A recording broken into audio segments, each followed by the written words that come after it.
A retired paramedic's driveway was left buried in snow after his HOA president, Karen, blocked the plow with her SUV.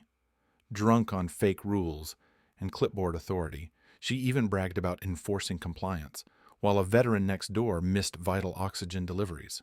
But Jason had footage, records, and the county's full attention. Just wait until you see how they repaid her stunt with 6 feet of justice. The blizzard rolled into Cedar Ridge like a silent battering ram. By sunrise, every rooftop sagged under the weight of nearly 2 feet of snow. Trees bowed low, cars vanished under white mounds, and driveways across the neighborhood looked like forgotten trails in the Arctic. But Jason Cobb wasn't the kind of man who waited to be buried. A retired paramedic with a disciplined mind and a strong back, Jason had spent the night rotating between his wood-burning stove and his snow shovel.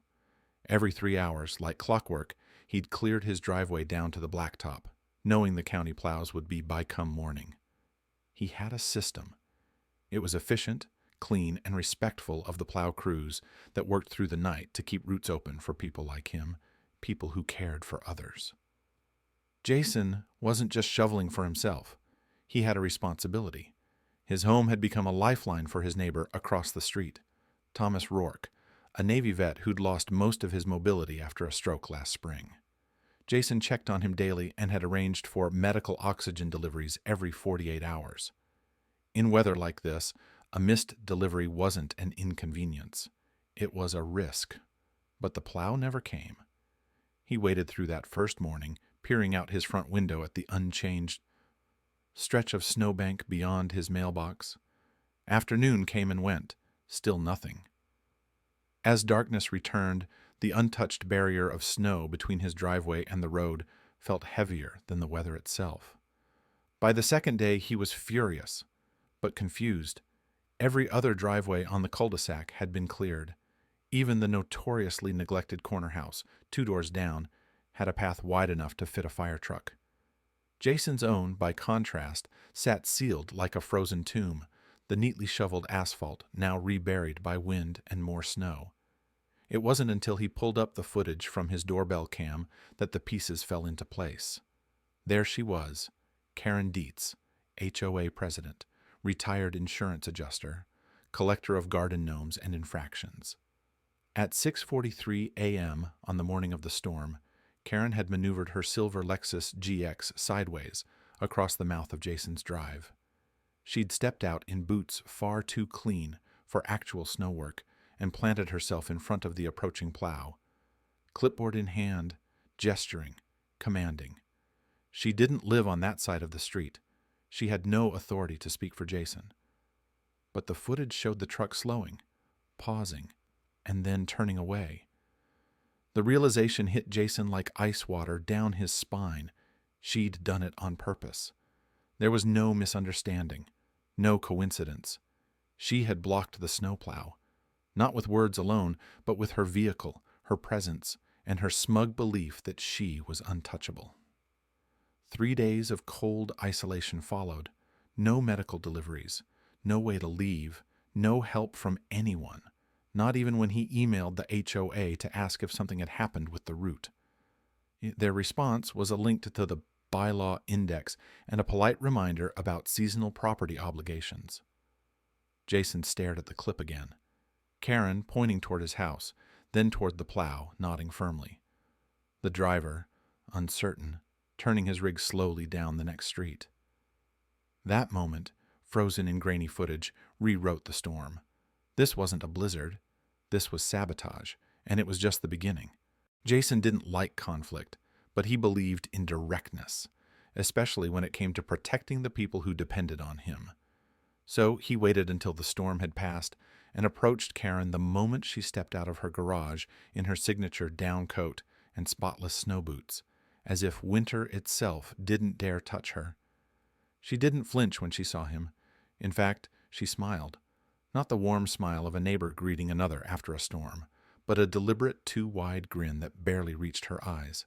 It was the kind of expression that carried more satisfaction than kindness, a grin that belonged to someone who wanted to be confronted. Jason kept his voice steady. "Karen, why did you block the snowplow from reaching my driveway?" Her smile sharpened into a smirk. "That driveway's non-compliant with HOA snow boundary policy," she said smoothly, as if reading from a script she'd written for herself. "Section 4.3c. You should have filed a snow clearance variance. You didn't, so I did what was necessary." Jason blinked. "Section 4.3c doesn't exist." Karen raised an eyebrow, unconcerned. "Then maybe it should." It was such a casual admission that it didn't land right away. But when it did, it hit like a gut punch. She hadn't just lied. She'd fabricated a policy and weaponized it. She'd created a fictional rule, used it to block an emergency access point, and then doubled down like she was doing the neighborhood a favor. Jason tried to stay composed, but inside, a storm was forming that made the blizzard feel tame.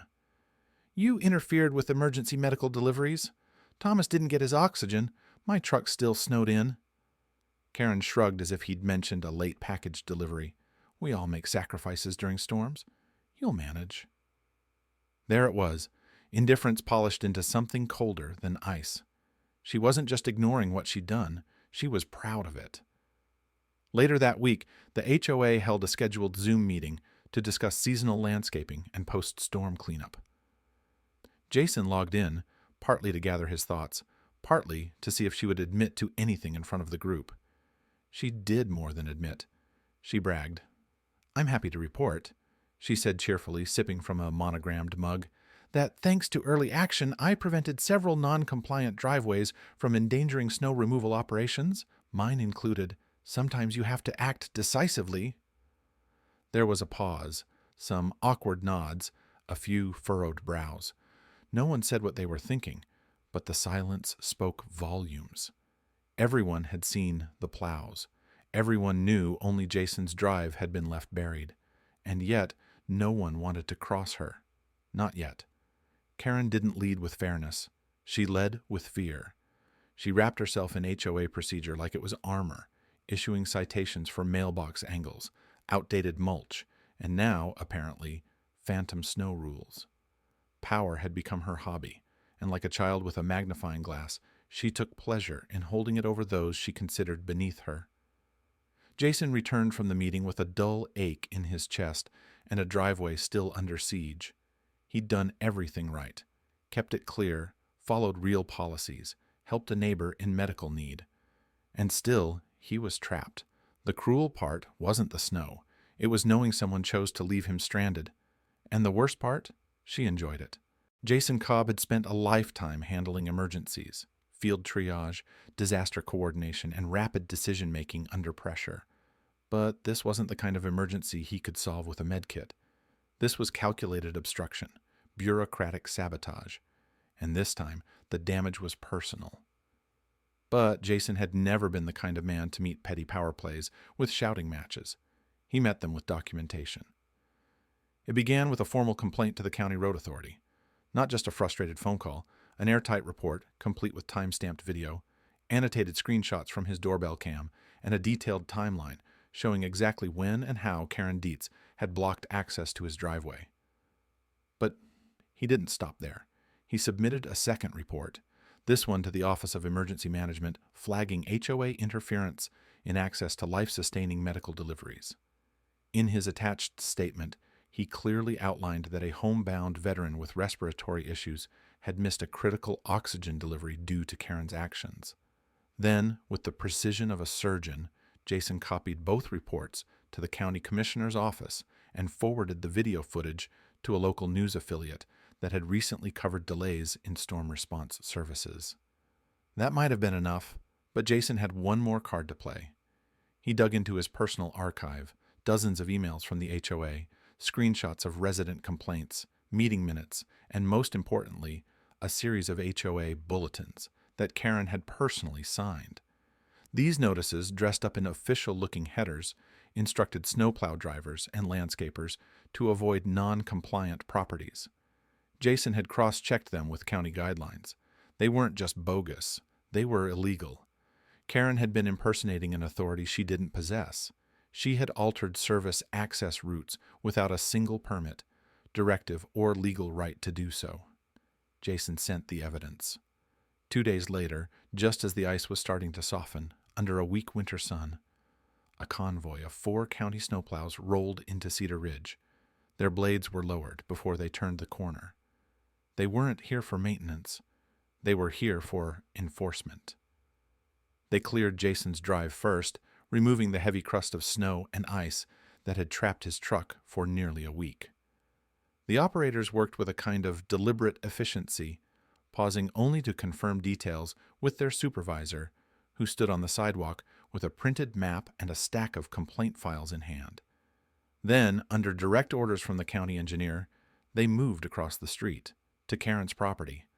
The plows roared to life again, but this time their task wasn't to delicately restore access. It was to reclaim it.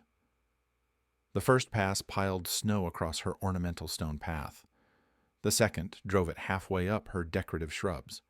On the third, they pushed a wall of ice and slush directly into her front lawn, compacting it with hydraulic precision. The final pass sealed the job by banking a hard-packed berm nearly 6 feet tall across the entire length of her yard, stopping just short of her front door. Her Lexus? It was caught in the crossfire. One moment a gleaming SUV, the next a white lump barely recognizable beneath the avalanche of compacted snow. Packed so tightly you couldn't open the doors if you tried. It wasn't vandalism. It wasn't revenge. It was compliance. Karen had insisted on applying authority she didn't have. Now the real authorities had answered, with protocol, enforcement, and a very, very big shovel. And Jason, standing by his freshly cleared drive, didn't say a word. He didn't need to. Karen Dietz emerged from her front door like a thundercloud in designer boots.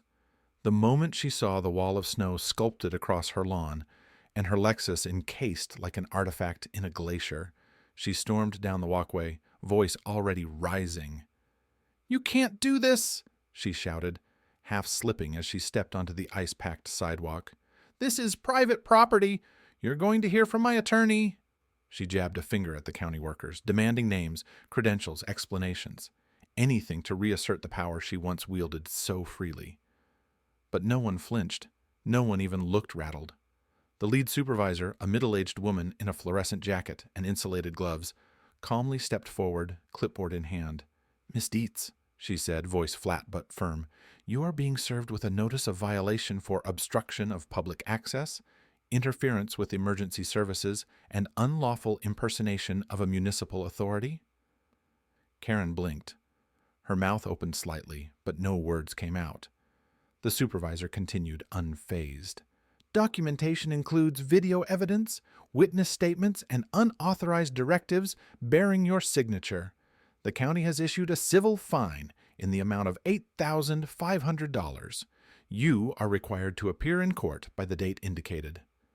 She handed Karen the folded notice and turned without waiting for a response. Silence hung in the cold morning air. Across the street, neighbors stood on their porches in quiet clusters. Some had coffee mugs in hand. Others just watched. No one spoke. No one offered help. The days of whispered complaints and nervous nods were over. Hey, Karen, still fuming, dropped the paperwork into her mailbox and stomped across the frozen lawn. She grabbed a bright green garden spade from her porch and began chipping away at the snow surrounding her vehicle. The tool bounced uselessly off the packed berm, flinging crumbs of ice into the wind. It was like trying to dig through concrete with a spoon. Hour after hour, she worked alone, red-faced and muttering, as her shovel barely scratched the surface. Not a single neighbor came over, not even to offer salt. Her authority had melted away faster than the snow beneath Jason's now clear driveway. Speaking of which, just after noon, the familiar white van pulled up. The oxygen technician gave Jason a wave as he wheeled a small tank up the walkway. On time, no delays, no detours. Peace had returned to Cedar Ridge, but not because of compliance or cooperation. It returned because one man refused to stay silent in the face of injustice, and because the system, for once, listened. By the end of the week, the HOA quietly posted an announcement. An emergency vote to restructure leadership was underway. Karen's name wasn't on the ballot. It wasn't even mentioned. Her rule of snow citations and imaginary bylaws had collapsed under the weight of her own arrogance. And for the first time in a long while, Cedar Ridge didn't feel like a battlefield. It felt like home again.